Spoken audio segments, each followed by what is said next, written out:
마가복음은 복음서 중에서 가장 먼저 쓰여진 책으로 알려져 있습니다. 마태복음과 누가복음이 마가복음을 참고로 했다는 것이 일반적인 견해지요.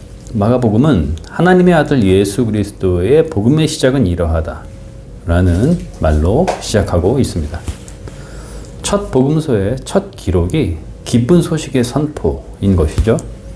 복음, 유앙겔리온이라고 하는 헬라어 단어는 본래 로마 황제의 승전 소식 혹은 개선식에서 그를 찬양하기 위해 쓰였거나 황제가 자신들에게로 방문할 때 그 영광스러움을 드러내는 용어로 사용되었습니다.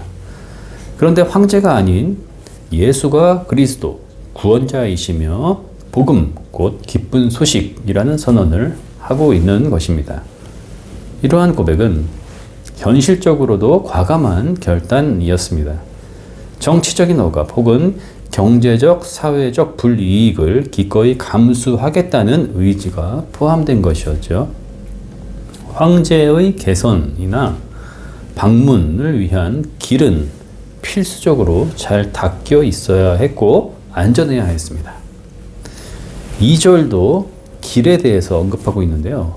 편의성과 안전성의 차원을 넘어서서 여러 의미들을 담아내고 있습니다. 그 길에 선자가 있고 그가 외치는 소리가 있으며 길 위에 요청되는 이들을 향한 메시지가 포함됩니다. 오늘은 대림절 두 번째 주일입니다. 세례 요한의 외침과 설교가 복음서 본문으로 제시되고 있죠. 요한이 서 있는 길은 광야입니다. 황제가 지나기 위한 길과는 확연히 다르죠. 구약 이사야의 말씀이 인용되고 있는데요. 이사야 40장 3절입니다. 한 소리가 외친다. 광야에 주님께서 오실 길을 닦아라. 사막에 우리의 하나님께서 오실 큰 길을 곧게 내어라. 입니다. 3절 요한의 음성을 들어봅시다. 광야에서 외치는 이의 소리가 있다. 너희는 주님의 길을 예비하고 그의 길을 곧게 하여라. 입니다.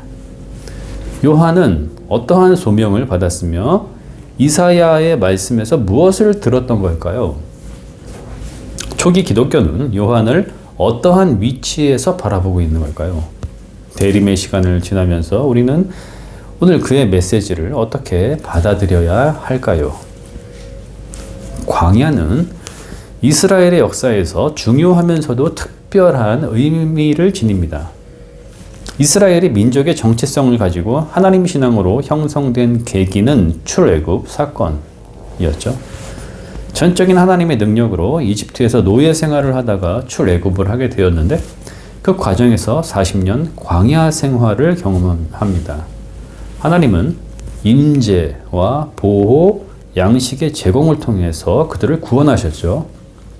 이스라엘은 지금도 초막절이라고 하는 절기를 통해서 광야에서 도우시는 하나님 경험을 붙들고 있습니다. 이처럼 광야는 이스라엘에게 있어 하나님의 구원을 상징하는 가장 본질적이면서도 1차적인 기억의 공간입니다.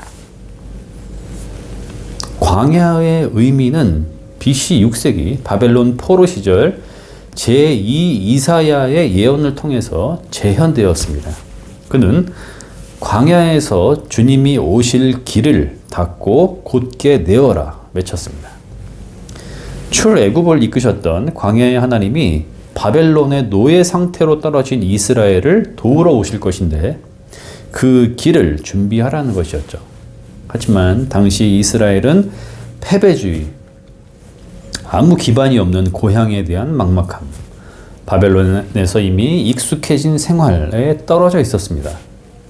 하나님은 페르시아의 고레스 왕을 통해서 바벨론을 멸망시키셨고 포로 귀한 칙령을 통해 이스라엘이 고국으로 돌아갈 수 있게 해주셨습니다.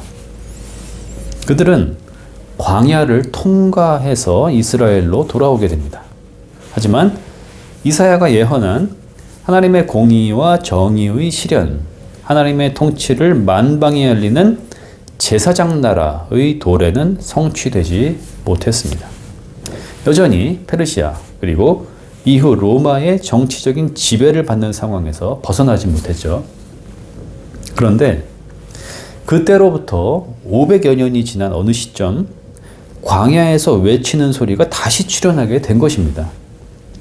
출애굽이라고 하는 1차적 기억과 BC 6세기 바벨론 포로 귀환이라고 하는 2차적 기억 속에 있는 하나님의 절대적인 보호와 구원의 능력으로서의 공간인 광야가 역사에 재현되고 있었죠.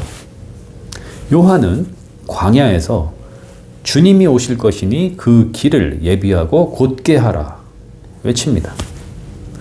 광야는 분리된 공간, 단조로운 공간이죠. 정치적이고 경제적인 상황들, 얽히고 설킨 인간 관계들로 인한 분주함에서 멀어진 곳, 생명의 유지와 하나님을 향한 도우심을 갈망하고 고요함 가운데 하나님의 음성을 듣기에 알맞은 공간입니다. 광야 가운데로 주님이 오신다는 것은 그분이 이스라엘의 주권자이시며 구원자이시다 라는 의미를 담고 있죠. 이스라엘은 준비가 필요했습니다. 5절에 따르면 온 유대 지방 사람들과 온 예루살렘 주민들이 그에게로 나아가서 자기들의 죄를 고백하며 요단강에서 그에게 세례를 받았다라고 언급하고 있습니다. 요한은 죄를 용서받게 하는 회개의 세례를 주고 있었죠. 이것이 그가 받은 소명이요 광야에서 주님이 오시는 길을 내는 방법이었습니다. 그렇다면 요한의 세례가 죄 용서의 능력을 포함하고 있다는 것일까요? 요한은 회개에 대해서 히브리어 슈브라는 단어를 번역해서 사용하고 있는데 그 의미는 돌아서다, 되돌아가다입니다. 이사야 55장 7절에서 사용되었죠. 악한 자는 그 길을 버리고 불의한 자는 그 생각을 버리고 주님께로 돌아오너라. 주님께서 그에게 긍휼을 베푸실 것이다. 우리의 하나님께로 돌아오너라. 주님께서 너그럽게 용서하여 주실 것이다. 입니다. 요한은 하나님의 긍휼하심을 입고 용서와 자비의 은혜를 받는 구원을 받는 조건으로 돌아섬, 곧 회개를 선포하고 있었습니다. 요한은 구원의 때가 찼음을 알고 있었는데 그가 생각한 구원의 방식은 구체적으로 무엇이었을까요? 과거 이스라엘의 경험에서처럼 하나님의 전적인 능력으로 역사의 변혁을 이루시는 것을 기대했던 걸까요? 하나님이 보내시는 인자, 즉 심판과 구원의 전권을 가진 메시아를 기대했던 걸까요? 후자였을 것입니다. 그는 7절에서 나보다 더 능력이 있는 이가 내 뒤에 오십니다. 나는 몸을 굽혀서 그의 신발 끈을 풀 자격조차 없습니다. 라고 말하였고 8절에선 나는 여러분에게 물로 세례를 주었지만 그는 여러분에게 성령으로 세례를 주실 것입니다. 라고 말하였기 때문입니다. 하지만 요한은 예수님이 자신이 기다리던 그분이 맞는지 고뇌하였습니다. 세례를 베풀 때에 하나님의 어린 양이시다라고 고백하였지만 옥에 갇혔을 때에 제자들을 보내서 선생님이 오실 그분입니까? 그렇지 않으면 우리가 다른 분을 기다려야 합니까? 라고 물었죠. 그는 의심했던 것입니다. 요한의 소명과 삶은 광야에서 주님의 길을 예비하라 외치던 소리로 정의되며 그 소리의 차원에 머물러 있습니다. 죄를 용서받게 하는 회개의 세례를 베풀었지만 죄 용서의 선언은 그의 능력을 넘어서는 주님의 일이었고 그는 다만 예수 그리스도를 맞이할 준비의 단계에 위치하고 있을 뿐입니다. 예수 그리스도의 십자가와 부활을 보지 못한 채 주님에 대한 확신을 가지지 못한 채 억울한 죽임을 당했습니다. 주님은 요한에 대하여 여자가 낳은 이 중에 가장 큰 자라고 높이 평가해 주셨지만 동시에 하나님의 나라에선 가장 작은 자라도 요한보다 더 크다라고 말씀하셨습니다.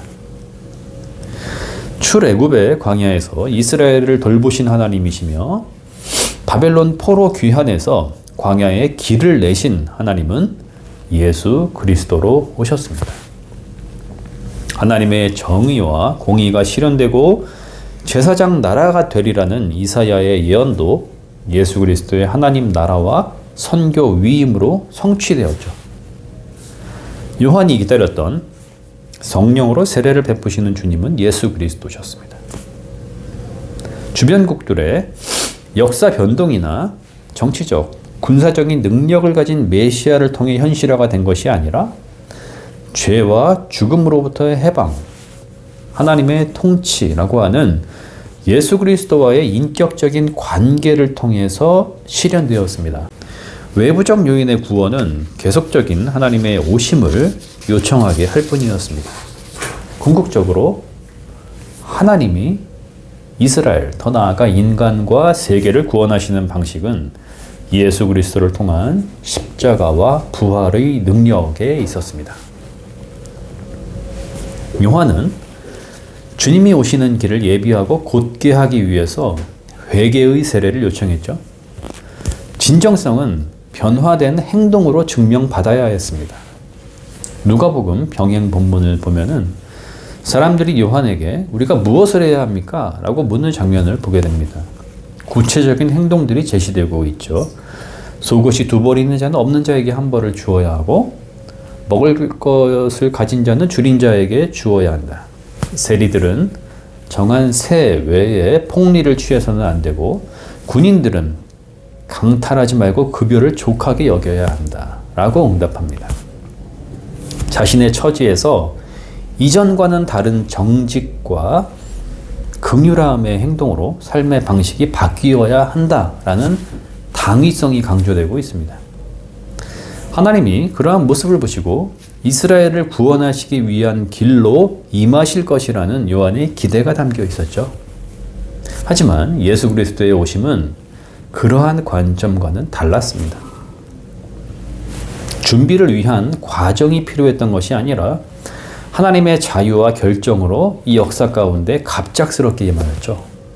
인간은 주님이 오실 길을 위해 닫거나 곧게 할 새가 없이 나는 길이요, 진리요, 생명이라 하시는 주님의 말씀을 듣게 됩니다. 그분 자신이 곧 길이셨죠. 제자는 복을 받기 위해 어떤 사람이 되어야 하는가를 묻기 이전에 주님으로부터 복되다라는 강복선언을 먼저 듣고 이스라엘은 회개의 여부를 떠나 주님의 은혜의 해가 선포되었다라는 말씀의 선언을 먼저 듣게 됩니다. 인류는 하나님이 세상을 사랑하셔서 그 아들을 주셨고 그 아들 예수 그리스도를 통해 구원을 받게 되었다라는 복음을 조건 없이 먼저 듣게 되었습니다. 재림의 주님도 하나님의 때, 하나님의 방식으로 오실 것입니다. 그렇다면 요한이 외치고 있는 광야의 영성과 주님의 길을 예비하라는 울림은 오늘 우리에게 어떠한 의미를 주는 걸까요? 주님이 오신다는 말은 주님이 이 세계 그리고 나의 삶에 임하신다라는 말과 같은 의미일 것입니다. 현대인들은 누군가가 어떤 중대한 의미가 자신에게 임한다고 할 때 스스로의 판단이나 취향, 인정을 중요한 기준으로 삼습니다. 내가 싫으면, 관심이 없으면 아무리 대단한 사람, 중요한 일이라 해도 의미 없는 것이 되고 말죠. 세계도 미래도 나라고 하는 주체의 시선과 판단으로 존재한다는 생각이 뿌리 깊게 박혀 있습니다. 비기독교인들에게 주님의 재림은 무관심한 종교 현상일 뿐이죠. 신앙과 현실을 분리하고 미래에 대한 계획들과 자아 실현의 강박에 빠진 교인들 중에서도 재림신앙은 추상적이거나 부담스러운 교리 정도로 받아들여질 위험이 있습니다. 주님이 오신다는 말씀은 이처럼 개인적인 상태로 인정되거나 받아들여지는 심리적 차원이 아닌 우주적이며 모든 생명이 그 앞에 대면하여 서게 되는 유일회적이면서도 결정적인 사건입니다. 이 세계와 나의 삶에 주님이 임하신다는 재림신앙으로 살아가는 그리스도인들은 오늘을 하나님 앞에서 준비하는 삶의 태도로 살아가게 됩니다. 코람데오라고 하죠. 길이신 주님 앞에 나의 생이 있음을 발견하고 어떠한 순간이든 하나님 앞에 서려고 하는 것이죠. 이러한 생각, 저러한 행동들로 인해서 하나님 앞에 피하려고 하는 것이 아니라, 피할 수 있다고 자기 합리화를 하는 것이 아니라 하나님 앞에서 감추어지거나 숨겨질 수 없는 삶이라는 것을, 하나님은 창조주이시고 나의 생명의 근원이심을 인정하는 것입니다. 하나님 앞에서 자신만만해서가 아닙니다. 그것이 자연스러운 삶의 태도라고 여기기 때문입니다. 이를 다른 말로 표현하자면 예수 그리스도를 어느 순간이든 신뢰하는 것이라 하겠습니다. 제자의 정체성이죠. 주님이 앞서 계시고 함께 계시며 제자는 뒤를 따르거나 동행하는 자입니다. 이러한 삶의 태도로 살아간다는 것은 결코 쉬운 것이 아니지만 그것이 최선이며 유일한 삶의 방식이라는 사실을 그리스도인들은 붙들어야 하겠습니다. 얼마나 빠르게 이 결론에 도달하는지가 관건이겠죠. 오늘 나는 어디쯤 와 있는 걸까요? 예수 그리스도를 통해 드러나야 하는 삶의 능력, 곧 죄와 죽음으로부터의 해방이 오늘 나의 삶의 자리, 일상과 세계관을 이끌어가고 있는가를 물으면 될 것입니다. 아직 길은 멀지만 주님이 길이시기에 오늘도 수행하는 자세로 제자의 길을 걸어갑시다. 모든 지각에 뛰어나신 하나님의 평화가 그리스도 예수 안에서 우리의 마음과 생각을 지키실 것입니다. 아멘.